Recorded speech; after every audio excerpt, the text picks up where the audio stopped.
தேர்வர்களுக்கு வணக்கம். இந்த கொஸ்டின் பாருங்களேன். வலிமையை நிலைநாட்ட நடைபெற்ற போரில் வெற்றி பெற்ற அரசர் தும்பைப்பூவை சூடி மகிழ்வர். இது கூற்று 1. கூற்று 2 பாருங்க. வெற்றி ஒன்றையே குறிக்கோளாக கொண்ட பகை அரசர்கள் இருவர் தத்தம் வலிமையை நிலைநாட்ட வாகைப்பூவை சூடி மகிழ்வர். இதுல 2 பூ கொடுத்துருக்காங்க. ஒன்று தும்பைப்பூ, இன்னொன்று வாகைப்பூ. இந்த பூக்களை எந்தெந்த சூழ்நிலைகளில் அந்த மன்னர்கள் சூடிப்பாங்க, எப்பப்பெல்லாம் அதை இது பண்ணிப்பாங்க அப்படின்றத தான் கேட்டிருக்காங்க. ஓகேங்களா? ஸோ இது உங்களுக்கு இதில் எந்தெந்த கூற்று சரி இல்லை எது தவறு அப்படின்னு சொல்லி கேட்டிருக்காங்க.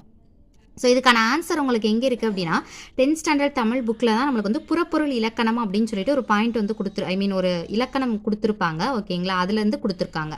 ஒரு கொஸ்டின்லேயே சொல்லியிருக்கேன். ஓகேங்களா? தமிழர்கள் வாழ்க்கை அகம் புறம் அப்படின்னு சொல்லி 2ஆக பிரிச்சிருப்பாங்க. அகம் அப்படின்றது அன்பினுடைய 5 இணைகள், இல் வாழ்க்கையை பற்றி சொல்லக்கூடியது. புறம் பற்றிய நெறிகள், ஓகேங்களா, போர்களை பற்றி சொல்லக்கூடியது தான் புறத்திணை அப்படின்றது. அதுவும் பாருங்களேன், வெற்றி முதலாக புறத்திணைகள் எத்தனை மொத்தம் இருக்கு? 12 திணைகள் புறத்திணைகள் இருக்குது. ஓகேங்களா? அதில் ஒவ்வொரு திணையாக புக்கில் உங்களுக்கு எக்ஸ்பிளைன்டாகவே கொடுத்துருப்பாங்க.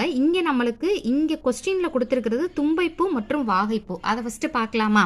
சரி, ஃபஸ்ட்டு பாருங்கள். தும்பை திணை.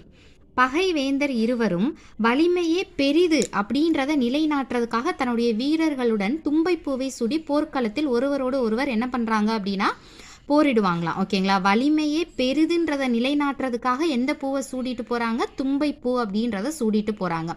போர் தொடங்கக்கூடிய நிகழ்வாக ஆணிரை கவர்தல் மேற்கொள்ளப்பட்டது அப்படின்றத கொடுத்துருக்காங்க.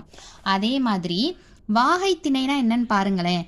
யார் போர் இப்போ வாகை சூடிட்டார் அப்படின்னாலே என்ன அர்த்தம்னா யார் வின் பண்ணியிருக்காங்களோ, ஓகேங்களா, போரிலே வெற்றி பெற்ற மன்னன் வாகைப்பூ சூடி மகிழ்வது வாகை திணை.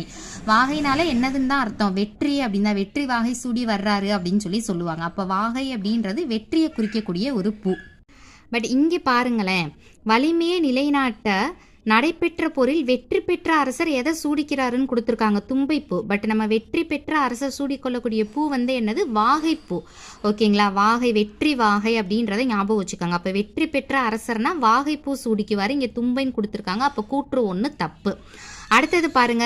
வெற்றி ஒன்றைய குறிக்கோளாக கொண்ட பகை அரசர்கள் இருவரும் வலிமையை நிலைநாட்ட வாகைப்பூவன். தப்பு. வலிமையை நிலைநாட்ட என்ன பூ சூடிக்குவாங்க? தும்பைப்பூ. அப்ப இதுவுமே என்னது? தப்பு தான்.